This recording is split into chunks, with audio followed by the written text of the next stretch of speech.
मुलायम सिंह के घर में घमासान खत्म होने के बजाय बढ़ता ही जा रहा है। शिवपाल यादव ने अखिलेश के साथ करीबी नेताओं को भी पार्टी से निकाल दिया, जिसके बाद पार्टी में इस्तीफों की बाढ़ सी आ गई है। इंडिया न्यूज के सीनियर एडिटर प्रकाश पांडे ने मुलायम सिंह के कुनबे को लेकर रामगोपाल यादव के बेटे अक्षय यादव से खास बात की। अक्षय, आप युवा हैं, सांसद हैं, सबसे पहली आपकी प्रतिक्रिया जो पिछले हफ्ते सब कुछ गुजरा, क्या कैसे देखते हैं आप? देखिए, जो भी पिछले एक हफ्ते से चल रहा है वो बहुत दुखद है, निराशाजनक है। ऐसी चीजें नहीं होनी चाहिए थी, लेकिन जब भारी लोग हस्तक्षेप करके चलाने की कोशिश करते हैं तो ऐसी घटना हो गई है जो नहीं होनी चाहिए थी। बाहरी व्यक्ति की जिसकी आप बात कर रहे हैं, लगातार अमर सिंह जी का जिक्र आ रहा है, पर वो तो जब कार्यकर्ताओं से बात कर रहे थे नेताजी, तो उन्होंने साफ तौर पे कहा कि आप लोगों को पता नहीं उन्होंने क्या किया, जब कोई भी साथ में नहीं था तब भी वो हमारा साथ दे रहे थे।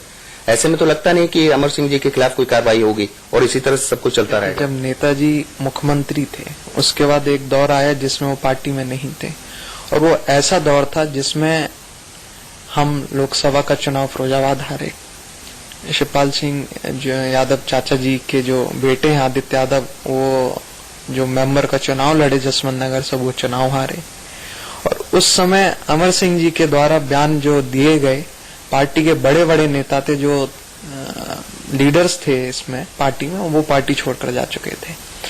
उस समय पार्टी में कोई नहीं था, पार्टी ने मेहनत करी। यही लोग हैं जिनको पार्टी से निकाला गया, इन्हीं लोगों की मेहनत थी मुख्यमंत्री जी के नेतृत्व में, नेताजी के नेतृत्व में, जिन्होंने 2012 में सरकार बनाने का काम करा। तब अमर सिंह साथ में नहीं थे। तो अमर सिंह ने कहाँ काम करा, क्या उनका महत्व रहा, मुझे तो आज तक समझ नहीं आया। जब जब बोल रहे पार्टी को नुकसान ही रहा है।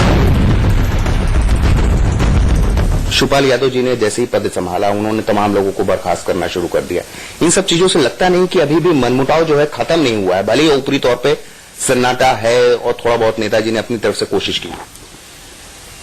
नेताजी ने जो भी मामला बना था उसको खत्म कर दिया था, लेकिन जिस तरह से पिछले 2 दिन से कार्रवाई हो रही है उससे लगता है कि अगर कोई गलती कर रहा है तो वो उसकी गलती पूछ ली जाए, उसको बुलाकर पूछ लेना चाहिए ऐसी गलती क्यों कर रहे हो।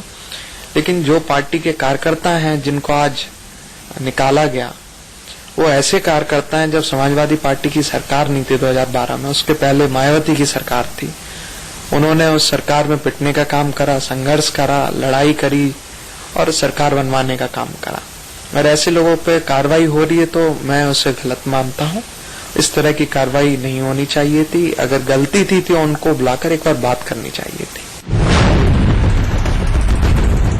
अक्षय, आपको नहीं लगता कि पूरा परिवार और संगठन 2 भागों में बटा नजर आ रहा है? एक तरफ अखिलेश यादव और आपके पिता प्रोफेसर साहब हैं और दूसरी तरफ शिवपाल यादव हैं। हालांकि बीच में न्यूट्रल रहने की कोशिश करते हैं नेताजी, पर कुछ ऐसे बयान दे जाते हैं जिसका कहीं ना कहीं पार्टी को खामियाजा भुगतना पड़ेगा। 2 फाड़ तो बिल्कुल नहीं है, लेकिन जैसी आज कार्रवाई हुई तो उससे जो कार्यकर्ता उनका मनोबल टूटा है, मनोबल टूटने होने लगा कि कहीं हमारे खिलाफ भी कार्रवाई ना हो, तो उन्होंने इस्तीफे देने चालू कर दिए। इस वजह से थोड़ा लगने लगा कि ये एक तरफा कार्रवाई होने लगी। और हम लोग चाहते थे अगर कार्रवाई हो तो दोनों तरफ से कार्रवाई हो। जिस तरह से माननीय मंत्री के घर के बाहर मेरे पिता के खिलाफ नारे लगे, उनके समर्थकों द्वारा प्रदेश के कई जिलों में नारे लगाए गए, लेकिन उनके खिलाफ कोई कार्रवाई नहीं हुई। इसलिए लगता है कि ये एक तरफा कार्रवाई रही है।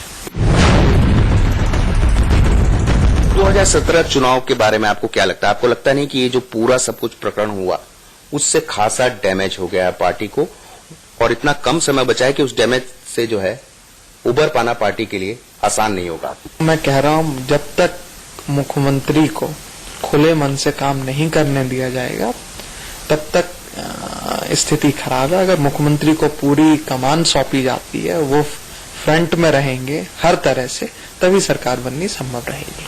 आपको लगता नहीं कि अखिलेश यादव को फिर से कुछ दिनों बाद ही सही, अभी तो पार्टी का और जो परिवार में जो कुछ हुआ, फिर से अध्यक्ष बनाना चाहिए? क्योंकि आप कह रहे हैं कि अगर वो फ्रंट में रहेंगे तो फिर से हम सत्ता हासिल कर सकते हैं। ये बिल्कुल उनको कमान मिलनी चाहिए। तो ये थे युवा लोकसभा के सांसद और प्रोफेसर रामगोपाल यादव के सुपुत्र अक्षय यादव, जिनका साफ तौर पे कहना है कि जो कुछ भी हुआ वो पार्टी के लिए अच्छा नहीं हुआ, लेकिन अभी भी स्थिति संभल सकती है। अगर अखिलेश यादव को ही सामने रखा जाए और उनको फिर से अध्यक्ष बनाया जाए तो शायद 2017 के चुनाव में पार्टी की स्थिति सुधर सकती है। प्रकाश पांडे, इंडिया न्यूज, दिल्ली। और हमारे साथ हमारे सीनियर एडिटर प्रकाश पांडे जुड़ गए हैं, उनसे बात करते हैं। प्रकाश सर, ये बताइए, तल्खियां कम होने के बजाय बढ़ती जा रही हैं। दूसरी बात, कितनी कार्रवाई हो गई, इन 7 लोगों को निकाल दिया, कार्यकर्ताओं ने रिजाइन कर दिया, लेकिन अब तक मुलायम सिंह यादव एकदम चुप हैं। अभी तक वो कुछ भी नहीं बोले हैं, ना उन्होंने किसी से बात करने की कोशिश की है, ना कोई बयान दिया है। हो क्या रहा है? बिल्कुल सही कह रही मैत्री कि जिस तरह से स्थितियां पार्टी में बन चुकी हैं और परिवार में बन चुकी हैं, खासतौर मुलायम सिंह यादव को लगा कि उन्होंने एक पैचअप करा दिया है, अब इस तरह की चीजें कार्रवाई नहीं होंगी। लेकिन अब दोनों तरफ से जिस तरह की वर्चस्व की लड़ाई है, उसमें पूरा परिवार और पार्टी 2 भागों में बढ़ गई, जो कि लगातार इंडिया न्यूज पे हम लोग बता रहे थे कि पार्टी बढ़ चुकी है। भले मुलायम सिंह यादव कितनी भी कोशिशें कर ले, ऊपर से सब साफ नजर आ रहा है। तो अब ऐसी स्थिति में एक तरफ है अखिलेश यादव, प्रोफेसर रामगोपाल यादव, उनके सुपुत्र धर्मेंद्र यादव, ये जितना युवा गुट है, क्योंकि अब सबसे ज्यादा चिंता की बात यह है कि जो दूसरी पीढ़ी थी वो अब इस लड़ाई में कूद गई है। और एक चीज बिल्कुल साफ है कि प्रोफेसर रामगोपाल यादव और शिवपाल यादव में शुरू से ही नहीं बनती थी, लेकिन कहीं ना कहीं नेताजी का कद इतना बड़ा है कि दोनों चुपचाप रहते थे। लेकिन इस बार जब मामला पूरी तरह से खुल गया है तो अब कोई बैकफुट पे जाने को राजी नहीं है। जिस तरह से शिवपाल यादव के हाथ में सत्ता आई, अध्यक्ष बने, उन्होंने लगातार लोगों को सस्पेंड करना शुरू कर दिया, जो कि बिल्कुल समझ से परे है अखिलेश यादव के। उनको लगता था कि अब अगर पिताजी ने, जैसा नेताजी ने कहा कि हम दोनों को मानना है, तो मान के सीधे चले 2017 के चुनाव की तैयारी करें। पर अब वैसा लग नहीं रहा है, क्योंकि प्रोफेसर रामगोपाल यादव जो कि सैफई गए थे, वहां पे भी उनके खिलाफ जो है लगातार नारे और मुर्दाबाद के नारे लगते रहे। वो वहां से दिल्ली आ गए, वो बिल्कुल चुप बैठे हुए हैं। हालांकि इस बीच में नेताजी कुछ देर के लिए दिल्ली आए थे, लेकिन फिर वो वापस चले गए। कहीं कोई बातचीत नहीं है। और कभी भी जो मामला बिगड़ता है वो तब बिगड़ता है जब कम्युनिकेशन जो है पूरी तौर पे खत्म हो जाए। बिल्कुल, तो ऐसा लग रहा है जैसे शिवपाल ने कमान संभाली, ऐसा लग रहा है कम्युनिकेशन बिल्कुल बंद हो गया। अब सवाल ये खड़ा हो रहा है कि क्या शिवपाल के इतने बड़े फैसलों के पीछे मुलायम यादव का हाथ है, या उनकी शय है, या उनका सपोर्ट है? ये भी एक सवाल खड़ा हो जाता है। बहुत बहुत शुक्रिया प्रकाश जी हमारे साथ बनने के लिए।